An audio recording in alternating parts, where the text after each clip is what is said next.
Are के झा के पास।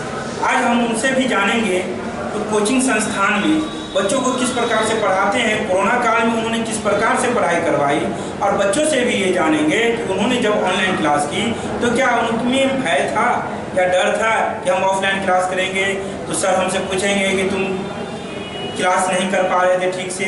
कई अनेक सवाल हैं जो आज हम इन बच्चों से जानेंगे जो 12th में हैं और अगली बार परीक्षा भी देंगे।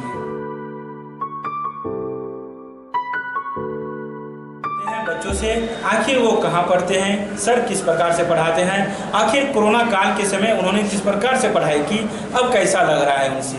जी बताइए कैसा लग रहा है अब पढ़ाई करके और कैसा दिख रहा है यहाँ पढ़ाई। हम सब पढ़ के तो बहुत अच्छा लग रहा है। लेकिन सर कोरोना काल में जो है कि सर ऑनलाइन पढ़ाते थे और उसके बाद जो भी प्रॉब्लम होता था वो यानी कि ऑनलाइन ग्रुप में डिस्कस करते थे और सर यानी कि जो भी प्रॉब्लम होता था वो यानी क्वेश्चन को सेंड कर देते थे ग्रुप में और सर यानी कि वीडियो बना के और उसके बाद सर यानी कि भेजते थे और प्रॉब्लम सर प्रकार सॉल्व होता था। तो ऑफलाइन क्लास करने में कैसा लग रहा है? ऑफलाइन करने में तो उससे भी अच्छा रहता है सर, और जो भी प्रॉब्लम होता है डायरेक्ट पूछ पाते हैं, उससे कॉन्फिडेंट और अच्छा बढ़ता है। सर से भय भी होता है? नो सर, कोई भय नहीं, सवाल पूछने में क्या भय सर। ऑनलाइन क्लास से अच्छा अभी ऑफलाइन चल रहा है। यानी ऑनलाइन में हम लोग को बहुत सारी दिक्कतें आती थी, जैसे किसी के कोई गरीब बच्चा था तो उसको अच्छा से पढ़ाई नहीं कर पाता था, नेटवर्क प्रॉब्लम था, इस सब से यानी बहुत सारी दिक्कत होता था। लेकिन अब जो ऑफलाइन हो रहा है उसमें बहुत सारे डाउट को क्लियर कर पा रहे हैं और अच्छा लग रहा है, बहुत अच्छा लग रहा है। अच्छा, सर से सवाल पूछने में कोई समस्या आती थी? नहीं, सर ये समस्या नहीं होती थी। फिर बात जो भी प्रॉब्लम होता था हम लोग सारे ग्रुप में सेंड कर देते थे और जो भी सर बीच में लाइव आकर भी प्रॉब्लम सॉल्व करते थे। बुक भय नहीं लगता था, डर नहीं होता था कि हम क्या पूछ रहे हैं नहीं पूछ रहे हैं? सर सभी सवाल को नॉर्मली बताते थे? बता देते थे सभी सवाल। तो क्या उम्मीद रखते हैं सर से और रिजल्ट कैसा होना चाहिए? रिजल्ट अच्छे है कि जैसे पढ़ा रहे समय की मेहनत कर रहे हैं अच्छे से, मुझे आशा है कि अच्छी रिजल्ट मिल जाएगी। क्या कैसे पढ़ाई होती थी आपकी ऑनलाइन?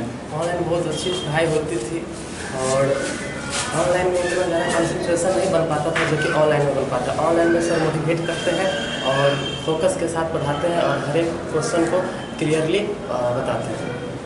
तो सवाल जो पूछते थे उसका जवाब मिलता था? हाँ, हर एक सवाल का सॉल्यूशन सर बताते थे। तो डर भी होता था? नहीं, डर नहीं होता था। तो क्या लग रहा है कि रिजल्ट कैसा होगा, कब परीक्षा दीजिएगा? हम एग्ज़ाम 2022 में देंगे जो कि रिजल्ट बहुत ही अच्छा होगा। रिजल्ट अच्छा होगा। कोरोना काल में किस प्रकार से आपने पढ़ाई की और क्या लग रहा है कि ऑनलाइन क्लास बेहतर था या ऑफलाइन था? ऑफलाइन बेहतर है। इसके बाद लेकिन शुरू में ऑफलाइन पढ़ाई होता था, उसके बाद लॉकडाउन के कारण ऑनलाइन हो गया। ऑनलाइन में कभी कभी नेटवर्क का इशू होता था, जो कभी क्लास गड़बड़ भी हो जाती थी, लेकिन सर रिकॉर्डेड डालते थे तो फिर नेटवर्क अच्छा होता था और फिर देख लेते थे। आई कांटेक्ट बन पाता था? नहीं, आई कांटेक्ट नहीं बन पाता था। इसी कारण सर मोटिवेट भी करते थे बीच बीच में, लेकिन हम लोग न्यूट्रल हो जाते थे। क्या बताते थे सर? सर कैसे गोल सेट करना है, गोल पर कैसे फोकस करना है, वैसे बताते थे। क्या गोल लेके चले हैं? हमारा गोल तो बोर्ड है ही, इसके बाद हम एनडीए की प्रिपरेशन कर रहे हैं, तो एनडीए को अच्छा से हैंडल करना है। तो बेहतर रिजल्ट का उम्मीद किया जाए? यस। कहाँ पढ़ते हैं आप, किस प्रकार से सर पढ़ाते हैं? एज मैथमेटिक्स में सर बहुत सिंपली कोई सवाल को सॉल्व कर दें। तो ऑनलाइन क्लास करते थे सर का? हाँ। कैसा लगता था? बहुत अच्छा। बहुत अच्छा। तो अब ऑफलाइन क्या करते हैं तो ऑनलाइन अच्छा था या ऑफलाइन अच्छा? नहीं, ऑनलाइन की अपेक्षा ऑफलाइन बेहतर है। क्यों? क्योंकि ऑनलाइन में सवाल जो पूछते थे थोड़ा लेट से जवाब आता था, इसलिए कभी कभी नेटवर्क का भी प्रॉब्लम रहता था, ध्यान नहीं भटकता था। नहीं, ध्यान सर अच्छा हमेशा इतना पढ़ाते वक्त इतना फोकस करते हैं कि ध्यान हट ही नहीं सकता है। क्या लग रहा है 2022 में परीक्षा देंगे तो रिजल्ट? हाँ, बेटर, बहुत बेटर है, उम्मीद रखा जा सकता है? पूरा उम्मीद है। क्या हो रहा है आपके साथी, किस प्रकार पढ़ाई कर पाते हैं अभी भी, और ऑनलाइन कोरोना काल में कैसा रहा सर? कोरोना काल में अच्छा रहा पढ़ाई। सारे सर ये आर के जा जो है वो ऑनलाइन क्लास देते थे और बाकी सर वीडियो बना के देते थे और ऑफलाइन में हम डिस्कस भी कर पाते हैं, लेकिन ऑनलाइन में कोई डिस्कस नहीं कर पाते हैं। मतलब स्टूडेंट्स वगैरह होता है तो उनसे डिस्कस कर पाते हैं स्टूडेंट्स के बीच, और ऑनलाइन में डिस्कस नहीं कर पाते हैं। तो अगर हमें डाउट भी होता है तो स्टूडेंट से भी पूछ लेते हैं, अगर स्टूडेंट नहीं बता पाते तो सर है ही तो कुछ डर भी होता है सर से? नहीं, डर नहीं होता है। डर नहीं, फ्रैंकली बात होती है। सर बोलता है कि तुमको जो दिक्कत है तुम डायरेक्ट हमसे पूछो, सवाल पूछने में हम हैं ही इसलिए, तुम हमको पैसे किस लिए देते हो? अच्छा। इसलिए ना, पैसे तुम्हारा अधिकार है पूछना, पूछ सकते हो। कैसा रहा ऑनलाइन ऑफलाइन में, क्या अंतर दिखे, आप क्या समझ रहे हैं? ऑनलाइन में ये होता है कि जो गरीब बच्चे होते हैं वो ऑनलाइन के ज़रिए नहीं पढ़ सकते हैं, क्योंकि उसको इंटरनेट की प्रॉब्लम आती है, और इंटरनेट की प्रॉब्लम की वजह से बच्चे जो है, बहुत सारे बच्चे जो है इस वर्ष में जो है पीछे छूट गए थे। और ऑनलाइन में जो है बच्चे जो है ज़्यादा बेहतर तरीके से अपना पढ़ाई नहीं पूरा कर पाते थे, जिस तरीके से ऑफलाइन होती है। ऑफलाइन में हम सर के ज़रिए अपने माध्यम से पूछ सकते हैं कि सर जो है कोई सवाल अगर डाउट हो रही है हमको, तो हम सर से पूछ सकते हैं कि सर इस सवाल में डाउट है। और ऑनलाइन के ज़रिए जो है हमको इंटरनेट की प्रॉब्लम और बहुत सारी प्रॉब्लम आती है, और यही ऑफलाइन में बहुत डिफरेंस है ऑनलाइन के जरिए। क्या गोल है आपका? मेरा गोल UPSC। तो लग रहा है कि आप 2022 में बेहतर रिजल्ट यस, उम्मीद रखा जा सकता है? Yes sir. क्या नाम हुआ? अमित कुमार। क्या लग रहा है, किस प्रकार से आप तैयारी कर रहे हैं 2022 की, क्या अभी से लगे हुए हैं? तैयारी बहुत अच्छी चल रही है, और 2022 में बहुत अच्छी उम्मीद है कि बहुत अच्छा रिजल्ट आएगा। तो कोरोना काल भी तो कुछ आप लोग का व्यवधान बाधाएं होगी उसमें होती थी, नेटवर्क का प्रॉब्लम होता रहता था, बहुत सारे, जैसे कि हम सर से डिस्कस नहीं कर पाते थे, जो लाइव हम कर रहे हैं ऑफलाइन में, तो उससे डिस्कस नहीं कर पाते थे, इसलिए। तो लग रहा है कि ऑफलाइन बेहतर है? ऑफलाइन बेहतर है। सर का बात समझ में आ रही है आपको पूरी तरीके से? क्या क्या उम्मीद रखा जाए आपसे? ऑफलाइन ऑनलाइन करते थे तो कैसा लग रहा था? ऑनलाइन में होता था कि आई टू आई कॉन्टैक्ट नहीं हो पाता सर से, और हम लोग भी अपना 100% नहीं दे पाते थे। और अभी ऑफलाइन में आए हैं तो सर ऑफलाइन बहुत बढ़िया से मोटिवेट भी करते रहते हैं हम लोग को, और बहुत बढ़िया से पढ़ाते हैं। और जो ऑनलाइन में छूट गया था उसको भी सर दोबारा रिपीट भी कर दिए, बोले आप लोग बोर्ड का टेंशन मत लीजिए, आप लोग बहुत डिटेल से पढ़ाएंगे और बहुत बढ़िया से पढ़ाएंगे। सर बहुत बच्चों से मोटिवेट भी करते। कितना समय बाकी है बोर्ड की परीक्षा? बोर्ड से 5 महीना बाकी है सर, बोले आराम से, उससे पहले 1 महीना पहले ही बहुत बढ़िया से कंप्लीट कर देंगे। 5 महीना में कितने महीने पढ़ का जाएगा, कितने महीने पढ़ाएगा? सर हम बोले हैं 4 महीने के अंदर कंप्लीट कर देंगे पूरा। बहुत बढ़िया। रिजल्ट का उम्मीद अच्छा, बहुत बढ़िया रखा जाए। बहुत बढ़िया। क्या गोल रख कर क्या रखें? जेई का गोल है मेरा, और जेई के लिए प्रिपरेशन कर रहे हैं। क्या नाम हुआ? शुभेंदु रंजन। किस प्रकार से पढ़ाई कर पाते हैं आप अपने एम के लिए, क्या सोचते हैं, कहाँ पढ़ते हैं, पहले तो बताइए। It is mathematics R K. Jha, यानी आर.के. झा सर के पास पढ़ते हैं। तो क्या लग रहा है, किस प्रकार से सर पढ़ाते हैं? ऑनलाइन बेहतर था कि ऑफलाइन था? ऑनलाइन तो था ही, बट ऑफलाइन बहुत बेहतर है ऑनलाइन से। ऑनलाइन से समझ में आता है जी। क्या गोल लेके चले? जी जीवन से निकालना चाहिए। जी। तो रिजल्ट बेहतर होगा ना? जी बहुत अच्छा। सर का नाम रोशन होगा? जी। क्या नाम है? MD साहिल।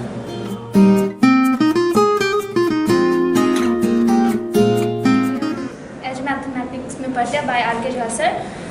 ऑफलाइन क्लास और ऑनलाइन क्लास दोनों अच्छा था, और यहाँ पे पढ़ के मेरे को और मतलब मैथ्स में और इंटरेस्ट आया है, और सर बहुत अच्छे से पढ़ाते हैं, तो लगता है कि बहुत अच्छा होगा मेरा। तो बेहतर कौन सा है? ऑनलाइन क्लास बिल्कुल मतलब अच्छा था, बट उतना नहीं, जैसे इंटरेक्शन बहुत कम होता था, और अगर कोई डाउट रहता था तो फिर डायरेक्ट हम लोग नहीं पूछ पाते, तो उसके लिए वेट करना पड़ता था पहले, तो उसमें टाइम भी थोड़ा वेस्ट होता था। पर अच्छा, सर से डर भी लगता है? डर नहीं लगता है, काइंड ऑफ रिस्पेक्ट है सर के लिए, डर नहीं है। डर नहीं। रिस्पेक्ट। जो भी सवाल पूछना होता है फ्रेंकली पूछते हैं? फ्रेंकली पूछ सकते हैं सर, वैसे नहीं है, मतलब सर हम लोग बताते हैं, सर ऐसा डांटते नहीं कि क्यों क्वेश्चन पूछ रहे हो। अच्छा, सर पूरे सवाल का जवाब जी देते हैं? बिल्कुल क्लियर। सर दोनों ही बेहतर है, ऑफलाइन ऑनलाइन दोनों ही बेहतर है। हम आर.के. झा सर के यहाँ पढ़ते हैं, खान चौक पे है, और दोनों ही बहुत ही अच्छा है हमारा। आई कांटेक्ट बन पाता था ऑनलाइन में? हाँ सर। अच्छा, और कोई सवाल अगर पूछना हो तो? सर वो व्हाट्सएप पे ग्रुप बना हुआ था, तो उस पर हम लोग कोई भी क्वेश्चन पूछ सकते थे। अच्छा, तो ऑफलाइन बेहतर है या ऑनलाइन? सर दोनों ही था, लेकिन ऑनलाइन जो था वो उतना नहीं था, लेकिन ऑफलाइन जो है वो बहुत अच्छा है, उसमें हम डायरेक्टली जाके पूछ सकते हैं। वैसे हम लोग को व्हाट्सएप पे मैसेज सेंड करते थे, फिर उसके बाद उसका रिस्पॉन्ड आ जाता था जल्दी, लेकिन उतना अच्छे से नहीं आ पाता था। 2022 में आप बोर्ड की परीक्षा दीजिएगा? यस। तो क्या उसकी प्रिपरेशन अभी से कर रहे हैं? Yes sir. क्या लग रहा है, बेहतर रिजल्ट होगा? Yes sir. क्या नाम हुआ? प्राची। ऑनलाइन तो बेहतर था, उससे ज़्यादा ऑफलाइन बेहतर है, क्योंकि हमको क्वेश्चन पूछने में बहुत दिक्कत होता था उस टाइम। और यहाँ हम लोग फ्रेंडली पूछ सकते हैं और सर लोग तुरंत मतलब बता भी देते हैं। तो क्या क्या गोल है आपका? यही मेन। तो सर को रिजल्ट देंगे ना बेहतर? क्या गोल लेके चले हैं और क्या लग रहा है 2022 आपके लिए कैसा है? अच्छा रहेगा। क्या गोल है? JEE mains. से तो ऑफलाइन बेहतर था या ऑनलाइन बेहतर था? ऑफलाइन ज़्यादा बेहतर है ऑनलाइन से। ऑनलाइन से कैसे? एग्जैक्ट टाइम पे प्रॉब्लम सॉल्व हम लोग का नहीं हो पाता था, उसमें वक्त टाइम लग जाता था। अभी हम लोग डायरेक्टली जब प्रॉब्लम होता है पूछ सकते हैं। पूछ सकते हैं। तो सारे सवाल पूछते हैं? बिल्कुल। सर जवाब देते हैं? हाँ। अच्छा लगता है पढ़ना? हाँ अच्छा लगता है। अच्छा, कोई डर? बिल्कुल नहीं। क्या नाम? प्रगति। क्या लग रहा है आप जो कहाँ पढ़ते हैं पहले और कौन सा विषय पढ़ते हैं? हम इज मैथमेटिक्स में पढ़ते हैं और मैथ्स। तो ऑनलाइन बेहतर था या ऑफलाइन? ऑफलाइन। ऑफलाइन। तो ऑनलाइन में क्या आई कांटेक्ट बन पाता था? नहीं, उतना नहीं हो पाता जितना ऑफलाइन में होता है। अच्छा, तो क्या लग रहा है कि जो 2022 का जो एग्ज़ाम है उसे किस प्रकार से? अच्छा होगा। अच्छा, क्या गोल है? JEE mains. क्या नाम है? शिवानी। ये बताइए कि आप किस प्रकार से तैयारी करते हैं, कहाँ पढ़ते हैं, पहले क्या था बेहतर आपके लिए, ऑनलाइन बेहतर है या ऑफलाइन? बेहतर तो मेरे लिए ऑफलाइन ही है, बट ऑनलाइन ही बेहतर था, बट उतना नहीं। सब एक्सप्लेनेशन वहाँ पे भी अच्छा होता था, बट ऑफलाइन में ज़्यादा बेहतर लगता है पढ़ने में। और मेरा मतलब ऑप्शनल है मैथ है, लेकिन मैथ्स में अब इतना इंटरेस्ट है कि मैं आगे भी मैथ से पढ़ना चाहती हूँ। अच्छा, तो अपना फ्यूचर मैथ में सेफ मानते हैं? यस।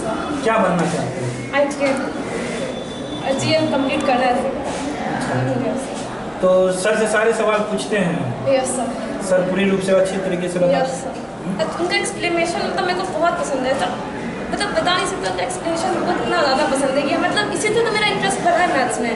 और बाकी सर तो उनका तो कुछ बनना चाहते हैं, मतलब सर की जैसा मैथ्स अच्छे से पढ़ना, एक्सप्लेन करना। हम भी चाहते हैं कि अच्छे से एक्सप्लेन कर पाए हम भी अपने जूनियर्स को, मैं सर की तरह। जूनियर को क्या करें? जूनियर्स को मेरी तरफ से मतलब अच्छे से प्रिपरेशन करें, और मैथ्स में अगर कुछ करना है तो मतलब एक गोल तैयार करें उसके लिए, और अगर कुछ है गोल तो उसको ही फोकस करके पढ़े आगे। मतलब ऐसा नहीं कि यहाँ फिर वहाँ, ज़रूरी नहीं, एक ही गोल होना चाहिए इंसान का, मतलब पूरे लाइफ में बस एक ही, और वही फोकस होना चाहिए। क्या नाम है? नूर। बच्चों से सुना वो किस प्रकार से ऑफलाइन ऑनलाइन दोनों प्रकार की क्लास करते थे। सर से सभी प्रकार के सवाल भी पूछते हैं, अपने गोल की भी इच्छा जताई। अब हम सीधे एज मैथमेटिक्स के निदेशक RK झा से बात कर रहे हैं और उनसे जानेंगे कि उनके लिए ऑनलाइन बेहतर है या ऑफलाइन बेहतर है, बच्चे कहाँ आई कांटेक्ट बना पाते हैं और बच्चे उनसे क्या अपेक्षा रखते हैं एक बेहतर रिजल्ट के लिए। जी सर नमस्कार। नमस्ते, बहुत बहुत धन्यवाद। एक्चुअली उसमें आप जैसे ऑनलाइन और ऑफलाइन की अगर बात करेंगे तो मेरा मानना है कि प्लेटफॉर्म कोई गलत नहीं है, लेकिन कहीं ना कहीं ऑफलाइन का जो एजुकेशन है वो ऑनलाइन से ज़्यादा इफेक्टिव होता है। कारण है आप बच्चों को कंटेंट दे देना या सिर्फ पढ़ा देना ही टीचिंग नहीं है, बच्चों के अंदर इंटरेस्ट भी जगाना होता है। और मुझे लगता है कि ऑफलाइन में ये काम बहुत बेहतर ढंग से हम लोग कर सकते हैं। जो बच्चे इंटरेस्टेड नहीं है, टीचर का काम सिर्फ पढ़ाना नहीं है, मैं आपको बार बार यही बात बोलता हूँ, बच्चों के अंदर का जो एनर्जी है, जो जज्बात है, उसको बाहर निकाल के लाना पड़ता है कि आप कैसे स्टडी करिए, आपके लिए बहुत ज़रूरी है। तो इन सब चीज़ों में बहुत बेनिफिट होता है। और ऑनलाइन एजुकेशन उन बच्चों के लिए सही है, कहीं ना कहीं किसी हद तक थोड़ा सा सही है, जो काफ़ी सिंसियर बच्चे हैं। जो बच्चे कमज़ोर हैं, कमज़ोर तबके के छात्रों के लिए ऑफलाइन से बेस्ट कोई ऑप्शन ही नहीं। तो आई कांटेक्ट कहाँ बन पाया? ऑफलाइन ऑनलाइन में क्या नहीं बन पाती थी आई कांटेक्ट बच्चों से? ऑनलाइन में कुछ बच्चे थे जो इंटरेस्टेड थे, जिसकी परसेंटेज प्रतिशतता बहुत कम है। अब 2 से 3-4% बच्चे 100% में पढ़ाई करते थे। बाकी बच्चों का मैंने देखा है, जो यही सारे बच्चे जो अभी ऑफलाइन में आ रहे हैं वो ऑनलाइन में भी थे, तो मैंने देखा कि उस टाइम का डिलीवर किया हुआ कंटेंट जो मैंने उस टाइम पढ़ाया था वो बच्चों के दिमाग से मैक्सिमम चीज़ें निकल चुका है। और वही जो मैं ऑफलाइन अभी देख रहा हूँ, तो जो चीज़ पढ़ा रहा हूँ उसका आउटपुट मुझे बराबर कर मिल रहा है। तो कहीं ना कहीं ऑफलाइन ज़्यादा ही बच्चों के बीच में मन में जो गोल है उसको आप कैसे जागृत कर पाते हैं? समय समय पर क्या करते हैं बच्चे? ज़रूर क्लास सप्ताह में कम से कम एक दिन तो एटलीस्ट मॉडल लेक्चर हो ही जाता है, जिसमें बच्चों को मोटिवेट करते हैं क्या करना है, अपने लक्ष्य को याद करो। मोस्ट ऑफ द स्टूडेंट्स जब दरबार की तरफ मूव करते हैं 11th-12 में जब आते हैं, तो शुरुआत में वो बहुत सारी सपनाओं को लेके आते हैं और मुझे लगता है कि अगर उन बच्चों को अगर पॉलिश्ड नहीं किया जाए, रेगुलर उसको मॉडल लेक्चर नहीं दिया जाए, तो कुछ टाइम के बाद वो भूलने लगता है उन सारी बातों को। तो वो जगाना हमारा काम होता है और साप्ताहिक लेक्चर होती है कि जो सोच के आया था वो करना ही है तुम्हें, उनके अंदर का एनर्जी जगाते हैं तो उन्हें वो मोटिवेट होता है, वो पढ़ाई करना शुरू करता है और बेस्ट करने जाता है। बच्चे तो 11-12 के हैं, स्कूल पास करके कॉलेज के बच्चे, किस प्रकार से बिहेव रहता है आप लोग का बच्चों के साथ? क्या रहता है, फ्रेंडली रहता है या फिर सॉफ्ट रहता है या टाइट रहता है? नहीं, दोनों ज़रूरी है, दोनों का कॉम्बिनेशन ज़रूरी है, लेकिन क्लासरूम का माहौल फ्रेंडली होना चाहिए। डिसिप्लिन की जहाँ पर भी रिक्वायरमेंट है तो मुझे लगता है मेरे बच्चों को पता है कि कहाँ डिसिप्लिन होना चाहिए, बट क्लासरूम का माहौल इसलिए फ्रेंडली रखना पड़ता है कि बच्चे खुल के पूछ सकें। अगर वहाँ पर अगर हम रिस्ट्रिक्ट हो जाएंगे, उनको अगर डराएंगे क्लास के अंदर, तो फिर क्वेश्चन नहीं खुल के पूछ पाएंगे। तो क्लासरूम के अंदर माहौल फ्रेंडली रखते हैं ताकि तुम खुल के सारा बात पूछ सको, जो छोटा छोटा समस्या उसको पूछ सको। बाकी जब इंस्टीट्यूट के बाहर जो और भी एक्टिविटीज़ है वहाँ पे डिसिप्लिन बहुत ज़रूरी है हमारे यहाँ। तो वो भी चीज़ बतलाते हैं इंस्टीट्यूट के बाहर कैसे रहना है? जरूर। अब बच्चे आ चुके हैं, अब आप 11-12 में आ गए तो कहीं ना कहीं अब का जो पढ़ाई है उसका वो कैरियर ओरिएंटेड पढ़ाई है। अब बच्चे अगर नहीं समझेंगे कि सिविलाइजेशन क्या होता है, डिसिप्लिन कैसे मेंटेन करना है, कैसे किसी से बात करना है, तो फिर कब जाके सीखेंगे। तो इन चीज़ों का भी कहीं ना कहीं ट्रेनिंग यहाँ से होती है। तो सभी शिक्षकों को चाहिए जो कोचिंग संस्थान चलाते हैं, एक दिन मोरल क्लास बच्चों को मोटिवेट करने के लिए, जरूर। उनके गोल को, लक्ष्य को पाने के लिए करना चाहिए। क्लास के बीच में तो आप जब तक मोरल लेक्चर नहीं देंगे बच्चों को, तब उसके अंदर का एनर्जी नहीं जाग पाएगा उस तरीके से, उसके अंदर के आपको भड़काना पड़ेगा। तो इसके लिए मॉडल लेक्चर बहुत ज़रूरी है और डिसिप्लिन भी बहुत ज़रूरी है, क्योंकि अब वो बच्चे बड़े हो गए हैं। यही बच्चे जब यहाँ से जब +2 पास करके यहाँ आउटसाइड द सिटी जाएंगे तो वहाँ इन्हीं चीज़ों को देखा जाएंगे, कितना डिसिप्लिन है ये बच्चा। आगे जो भी कोर्सेज करने के लिए जाएंगे तो यहाँ का जो वो स्तर रहेगा, वो लेक्चर मॉडल लेक्चर रहेगा, ये जो किया हुआ काम रहेगा वो बहुत काम आएगा आगे जाकर। तो अंतिम संदेश क्या देना चाहेंगे 2022 के उस परीक्षार्थियों के लिए जो अभी से आपके साथ जुड़े हुए हैं, क्या कहेंगे? ज़रूर, जैसे भी हैं आप, अगर ऑनलाइन कर रहे हैं ऑफलाइन कर रहे हैं तो पढ़ाई से हमेशा कनेक्टेड होना चाहिए। इन सब चीज़ों को हमें नहीं देखना कि कोविड का टाइम है तो, या फिर शायद एग्जामिनेशन वाला पैटर्न थोड़ा सा अलग हो गया है, कई सारे बच्चे विदाउट एग्जामिनेशन पास करेंगे, उन सब चीज़ों से अफेक्टेड आपको नहीं होना है। आपको ये सोचना है कि हमारे लिए टाइम बहुत इंपॉर्टेंट है, जैसे पहले हम महत्व दे रहे थे अपने स्टडी का, आज भी उसी महत्व पर चलना चाहिए, आज भी उसी तरीके से पढ़ाई करनी चाहिए। अभिभावक भी आपसे उम्मीद करते हैं तो क्या संदेश देंगे? जरूर, अभिभावक को भी बच्चों को मोटिवेट करते रहना चाहिए। बहाना नहीं कि कोविड का टाइम है तो मैं थोड़ा कम पढ़ पाया, इन सब चीज़ों का कोई बहाना का कोई मतलब नहीं बनता है। पेरेंट्स का सबसे बड़ा रोल है कि आप बच्चों को मोटिवेट करते रहिए कि कोविड का टाइम है, आज न कल ख़त्म हो ही जाएगा, ज़रूर ये बहुत विपत्ति का समय था, लेकिन ये जो टाइम बच्चों के लिए ना ये फिर दोबारा से वापस नहीं आएगा। तो इस टाइम का पूरा यूटिलाइज होना चाहिए, स्टडी की तरफ फोकस करना चाहिए बच्चों को। धन्यवाद।